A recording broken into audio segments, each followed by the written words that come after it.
Glad to have everyone here at churchONE. I know I met a few first-time folks just this morning, so if you're a visitor here, we're so glad you're here. We're thankful, and we love the thought of being your church, so thanks for that. Hey, I just want to give one more plug in. I know Ed talked about the connection cards, and there are many good reasons that we want your information. One of them is honestly pastorally, and I've thought about this a lot as I've kind of been a part of watching this church grow and kind of from a teaching place, that in today's society, people's vision of connection extends beyond just showing up. Now, I think showing up is vital and it's important, so don't hear me say don't come. We want you here, right? But the reality is that in the pace and the life we have, there's other ways that people envision being connected to a place. And having your email address and ways that we can share teachings or thoughts or ideas or encouragements is a significant pastoral thing for us. And so if we don't have that information, or if the information we have is old, it limits our ability to care for you, to reach out to you, to encourage you. And so I would really ask that you would give consideration to letting us have that, or sharing that information with us. Do you ever get weary? No. Well, then maybe you can leave. Because I think a lot of us do find ourselves weary, and a lot of us find ourselves spiritually weary. I was thinking a little bit this week about spiritual challenges that we face. You know, there's challenges you face in just not knowing God, or not knowing the right things about God, or not having any access to learn about God. I heard someone give their testimony just this week who grew up in the USSR and was taught and was kind of indoctrinated that there is no God and all that kind of stuff, and somehow God found her. But I was just thinking about, imagine living in a culture in which there was no access to God, not being able to know. Or how about maybe you know the right stuff, but it's doing it that's profoundly challenging. Obeying God and following God and listening to God and doing what He asks. You know, those things, that creates its own set of challenges. But what happens when you know the right stuff and you're trying to do the right stuff and it still doesn't seem to make much of a difference? That is what I would call weariness, spiritual weariness. And it's a reality that very often we hear from God and we're trying to do what God is asking us, and yet the results don't seem to line up with what we expected. In the passage today that we're going to look at, Isaiah chapter 40, the prophet Isaiah speaks to a weary people. Just kind of give you a little brief historical context. Isaiah would have been working as a prophet around the years 740 to 680 BC. And in that day and age, kind of the bully on the block was the nation of Assyria. Assyria would have been northwest Iraq, northern Iran, Turkey, Syria, that kind of area of the Middle East is what was the kingdom of Assyria. And they would regularly come in and conquer and take over and sort of force other countries to submit to their leadership. In fact, in 722, which would have been right in the middle of Isaiah's time as a prophet, the whole northern chunk of the nation of Israel was taken over by the Assyrians. That's where we actually get the Samaritans, by the way. When Jesus came and, you have the story of the Good Samaritan, the Samaritan woman. Well, the Samaritans were basically the Assyrian people that came in and took over the northern chunk of Israel and kind of intermixed and interbreeded with the people, and they became the Sumerians. So Isaiah is prophesying to a people that are trying to do the right thing, but are basically staring down this behemoth to the north of them that is just conquering the whole world. And the whole idea of trusting God and believing God and thinking that God will take care of them just didn't jive with their experience. And they found themselves, I think, asking a pretty typical question, a question that you and I probably ask when we're weary. Like, what difference does this make, and where are you, God? Like, why should I continue to follow God in the ways that God says when, look what happened just north of us? It was a profound challenge that they faced, and it's a challenge that maybe ours doesn't look that way today, but I think we all struggle, right? I remember hearing this joke about a Catholic priest, and he was going to someone in his church, was a prize fighter, was going to go and had a boxing match, and they said to the priest, "Hey, Father, would you say a prayer for the fighter that he wins?" And the priest said, "Yeah, but it'll help if he can punch." Right? There's a certain sense where we feel like, yeah, it's great to talk about all this spiritual stuff, but money and power and success and all of that is what really matters. And trying to pursue like God and spiritual things in a world where it just seems like the other stuff really matters and the other stuff really pays off. Are we all just being a little naive here? That's weariness. It's weariness. And what I find so interesting about the passage, and we're going to look at it in a second, is that Isaiah takes the weariness of the people and he does what is kind of counterintuitive to all of us. I don't know about you, I tend to think of myself as a nice guy. My kids may differ on that, but I tend to think of myself as a nice guy. When I see weary people, I try to encourage them. Isaiah saw the spiritual weariness of his people and he challenged them. He challenged them. Let's look at Isaiah 40, verses 27 to 31. It says this, "Why do you say, O Jacob, and speak, O Israel, my way is hidden from the Lord, and my right is disregarded by my God?" See, they're complaining, "Why, God? Where are you? What do you know? Have you not known? Have you not heard? The Lord is the everlasting God, the creator of the ends of the earth. He does not faint or grow weary. His understanding is unsearchable. He gives power to the faint and strengthens the powerless. Even the youth will faint and be weary, and the young will fall exhausted. But those who wait for the Lord shall renew their strength. They shall mount up with wings like eagles. They shall run and not be weary. They shall walk and not be faint." Isaiah takes on this challenge of spiritual weariness, and he brings before the people of Israel and to us as well kind of three essential things. When you find, he challenges them to think about stuff, and he really challenges them with three things. He challenges them with what they can't know, what they can know, and what they should know. The very first thing that he challenges them with is what they can't know. He says to them, "Why do you say like the Lord can't see? Why are you saying that?" I think he understands why they're saying it. They're like, "Look, it certainly appears that the Lord is not paying any attention here. God is not really doing anything." And so they start to think like, why are you saying that?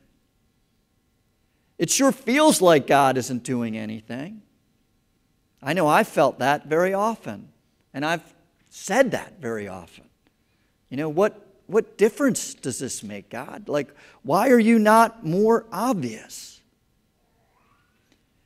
But Isaiah sort of challenges them with a really important kind of philosophical but very practical question. How do you know God isn't doing anything? How do you really know? Do you really understand how life all flows together? Are you really that tied in that you actually get it all? Do you really see it? Just this week, they had Steve Bisciotti, the owner of the Ravens, gave the State of the Ravens press conference where he talked about the Ravens. And I am a weary Raven fan, right? Like it's been 5 years of, I think they have a 40-40 record over the last 5 years. And people asked him, the reporters asked him a question that I think the fans are, basically saying, why are we so bad? Why haven't we gotten better? Why did we win the Super Bowl 5 years ago and now we're stuck in this mire of mediocrity? And I loved his answer. He said, how do you know? He said, football is a funny game, and the breaks of the game are very subtle and small. He says, the year that we won the Super Bowl, Joe Flacco threw a screen pass with very little time left, and the Ravens had a 4th and 29 to Ray Rice, and Ray Rice somehow scampered for a first down on a 4th and 29 screen pass and made it by an inch. And had he not made it by that inch, the Ravens would have lost that game and most likely not made it to the playoffs at all.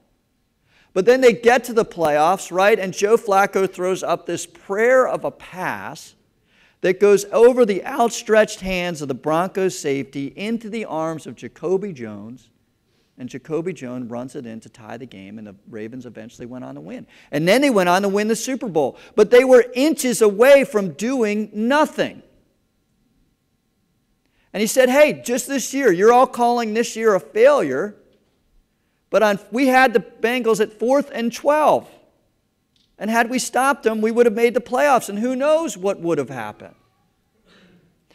Now, this isn't a talk about the Ravens. You can tell I care a little bit, right? But the point is this. It's a simple little example of how do you actually know? How do you know really what is really going on? You may not see the whole picture. There is a mystery to life because you don't always know. There's a famous Chinese proverb that is about an owner of a farmer in China, and he has a horse that runs away. And the neighbors come up to him and they say to him, oh, how unfortunate that your horse ran away. And then the Chinese farmer says, it might be good, it might be bad. And then sooner the horse comes running back, and the horse somehow attracted all these other wild horses, and all these wild horses returned with this one runaway horse, and now this farmer has 10 or 15 new horses, and all of his neighbors say to him, how fortunate you are that you suddenly have all of these horses. And the Chinese farmer says, it might be good, it might be bad. And sure enough, his son was taming one of these wild horses, and he broke his leg and he was disabled, and the neighbors come around and they say, oh, how unfortunate that your son broke his leg. And he says, it might be good, it might be bad.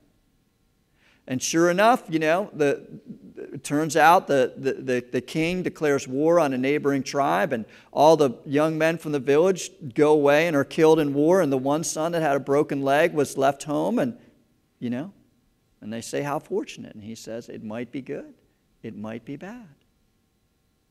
Now, that's just a story, right? But the idea is that God has a plan that you do not fully grasp.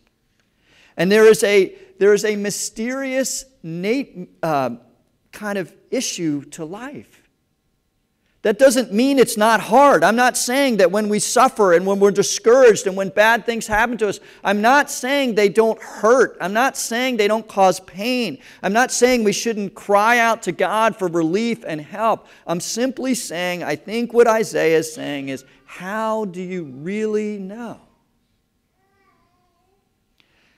So he challenges them first with what they can't know, and then he moves on to what they can know. While we may never fully understand the mystery of what God is up to, and that is a profoundly difficult thing, right? I mean, I get it. We kind of live in the world of wins and losses and gains and all this stuff, and we want tangible results, and there's times where we'll never know that. And one of the most important spiritual things you can do is sort of take your attention away from the events and the things that are happening and put it on the character of God.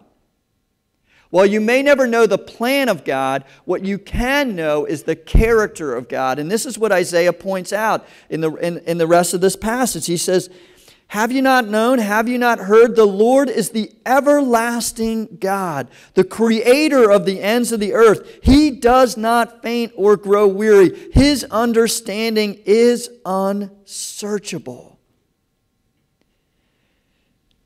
He says a couple things there that are just really important to understand, right? And the number one thing is God is the everlasting God. One of the tragic spiritual mistakes you take away, and one of the things that tends to create spiritual discouragement, is you reduce God's timeline. Isaiah says God is eternal. What happens right now lasts forever. The impact right now is spread across time in such a way, in such a long way. God is everlasting. And one of the things that in my work and search, people are always challenging, questioning, all that stuff. And one of the things I just feel like I have to say is, you cannot take eternity away from God. We want to do that. We want to cram God into the here and now, cause and effect world that we tend to live in. And God is everlasting. He's eternal. And here's where this helps. Because I don't know about you, but there is something unique about suffering and struggle. That while I'm in it, it's awful. But over time, I tend to look back at it differently. Especially submitted to God, and especially when I become aware of the plan of God, I tend to view the suffering and the struggle much differently. I see a lot of you young parents with little kids, and I don't want to be you at all. Like, I don't. But I was you. And I relish it in some ways, and I'm glad I put that time in with my kids. In the midst of it, did I like it? No. I mean, I did. Don't get me. Can we erase the tape there? I think you know what I'm saying. Like, time has a way of kind of making things malleable, doesn't it? And God is eternal. God is everlasting. Like, what's happening right now, we may never know, right? We may never fully understand the waves that are started right now, how they will ripple out into eternity. And we may never see it. We may never get it. He also says that He's the creator, right? He's the creator. He gives power and life. Have you ever kind of felt your creatureness lately? I took my dog for a walk last night, and I usually, especially when it's cold, I have my head down and I'm just kind of trudging through the walk, and I just stopped and I looked up at the sky and the stars, all of it. And I just let myself for a second feel like my smallness and God's vastness. You know, it's important. You may not understand the plans of God, but you know the character of God, and He's the creator. He makes it. He's eternal. He's everlasting. These things are anchors to our soul. And then I love what Isaiah says. You may be tired, but guess what? God is not. He isn't. Weariness is not in the character of God. God is life, and it's flowing, and it's abundant, and He wants to pour it into you. He wants to fill you with it. The Creator, the everlasting Creator God, is not tired. He's not thrown off. He doesn't look at the events of life and say, gee, I didn't expect that. Now what am I going to do?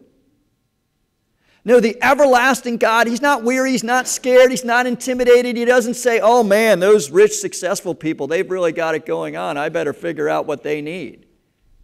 That stuff doesn't intimidate Him. It doesn't overwhelm Him. It was made by Him.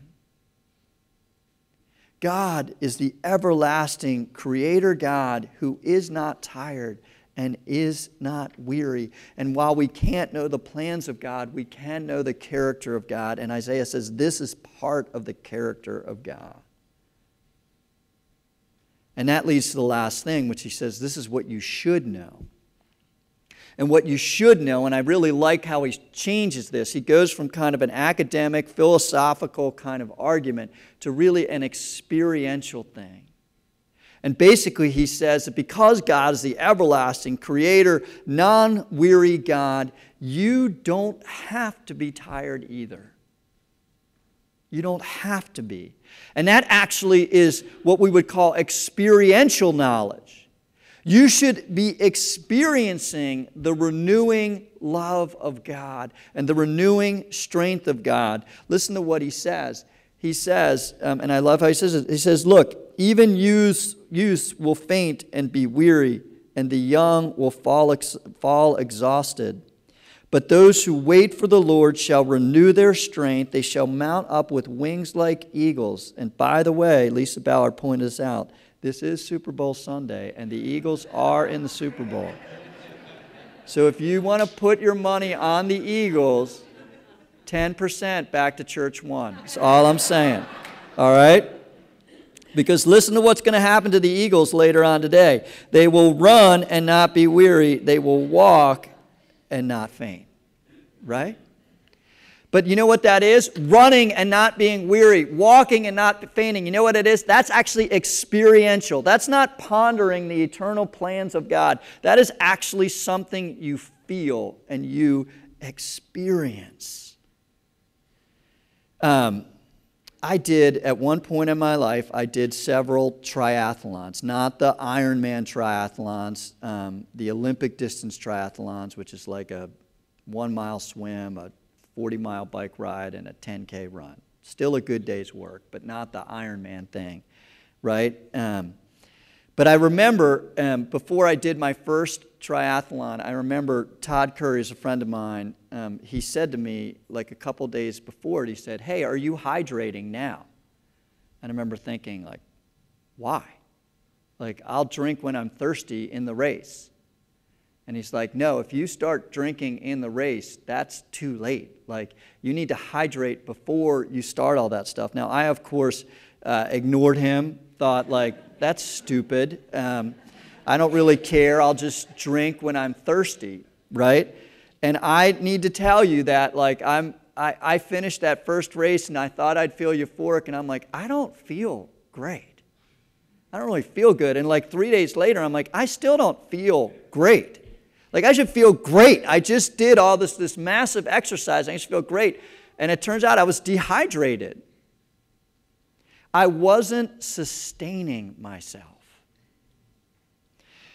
And what Isaiah is saying is that, like, you need to sustain yourself. If you're weary, maybe take your eyes off what you're doing and ask yourself, what are you sustaining yourself with? He says, listen, those who wait on the Lord will renew their strength. Those who carve space in life to allow God to encourage them, to bless them, to fill them, those are the ones whose strength gets renewed. Those who just, have confidence in their youth and their ability to kind of tackle life's things, and they go out. Isaiah says, even those people will one day get weary. But those who wait on the Lord will renew their strength.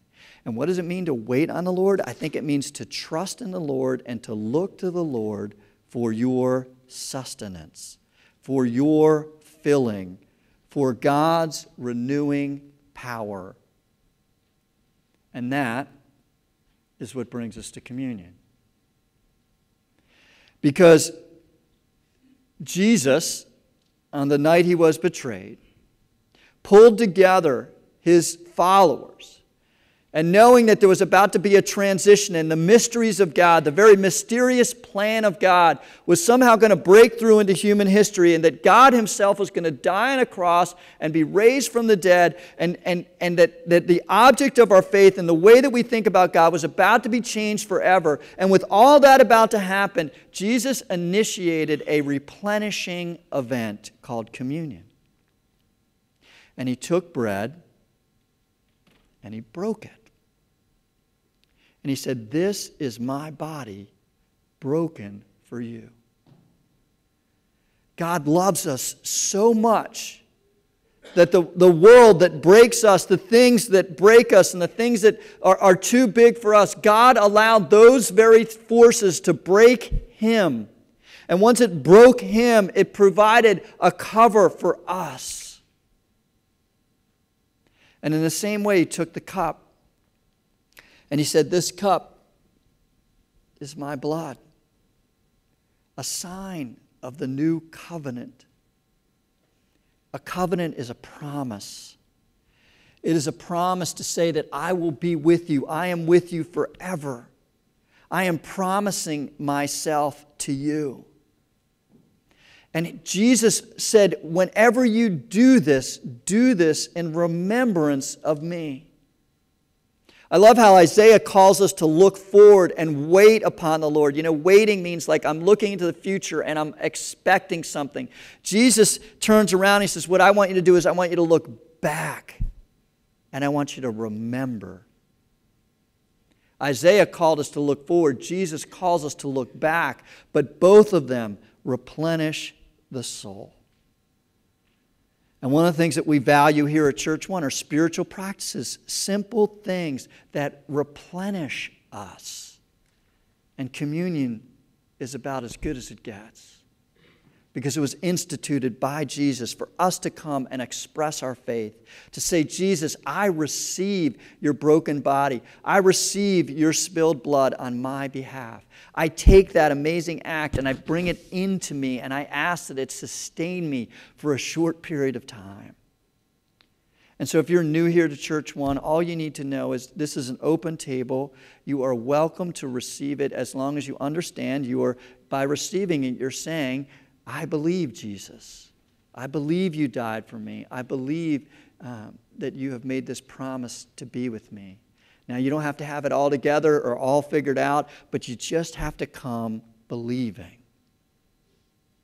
And I'm going to throw in a little added bonus. I'm going to say in cold and flu season, why don't you allow us to take the bread and place it in your hands? So I'm going to ask you to come up, and I'm just going to ask you to hold your hands like this. And those who've served have washed their hands, right? And we will give you the bread, and you just receive it, and then you can dip it in the wine, but dip it in before you put it in your mouth, right? Okay? And we can do all that. All right? Let me pray for us. Lord, we long to wait upon you. We long for you to renew our strength. Lord, these simple elements of bread and wine are more than simple things. They are sustaining things. Because they are our way of saying, Lord, you have defeated, you have conquered those very things that we could not conquer. Sin, death, and the devil. And we now want to come in this time of faith and receive your body and receive your blood. To take them into us, to sustain us, Lord. To wait upon you so that you may renew our strength.